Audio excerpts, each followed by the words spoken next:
O presidente do Setlog voltou impressionado com a receptividade e patriotismo de autoridades e população visitados no trajeto. Voltamos lá comovidos com algumas situações que a gente viu, de patriotismo perante a bandeira, por exemplo, a bandeira nacional do Paraguai. Nós vimos uma governadora chorar em prantos enquanto hasteava a bandeira do Paraguai, enquanto ouvia o hino nacional do Paraguai. Infelizmente, isso no Brasil, os nossos jovens e mesmo os adultos não têm mais isso, não.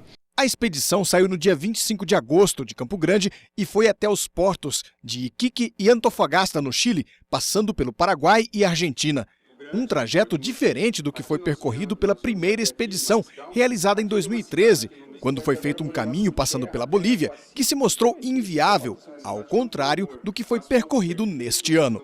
A cordilheira pela Bolívia é muito íngreme, com curvas muito fechadas, e nossos caminhões, os caminhões brasileiros são mais pesados, mais maiores do que os bolivianos, certamente não conseguiriam cruzar essa barreira que é a cordilheira. Por esta agora, pela Argentina, que é o Passo de Rama, como eles chamam, é uma viagem, é uma subida muito mais tranquila, e a descida do outro lado também é muito boa, não vemos problemas que nossos caminhões passem por ali. Para a concretização do trajeto, ainda falta ser construída uma ponte sobre o rio Paraguai, no município de Porto Murtinho, por onde as caminhonetes precisaram atravessar por balsa. E ainda asfaltar um trecho de cerca de 500 quilômetros em território paraguaio. Nos dois casos, os governos já se comprometeram em realizar as obras. Uma das principais constatações dos empresários que participaram da caravana é que entre os 4 países envolvidos na rota de integração latino-americana, o Brasil é o que vai ter mais dificuldades para fazer as adaptações necessárias, não só por questões estruturais, mas também culturais. No Chile, por exemplo, nós não vimos nenhum quebra-mola, nós não vimos nenhum radar de multa. A polícia, por exemplo, não tem guarita, ela fica à beira da rodovia, com 2 viaturas, uma fiscalizando quem passa. E é um policiamento preventivo, não é uma indústria de multa que nem nós vimos no Brasil.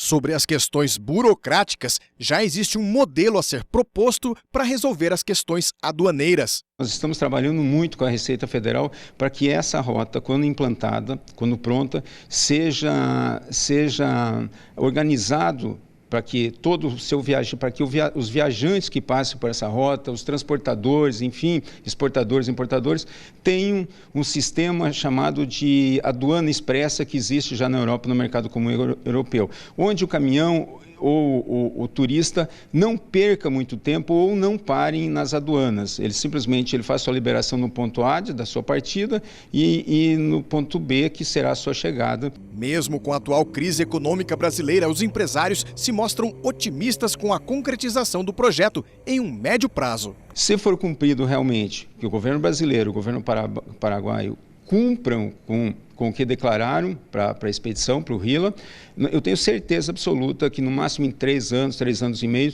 nós estaremos fazendo mais uma viagem e aí sim para inaugurar essa rota tão importante para o Mato Grosso do Sul.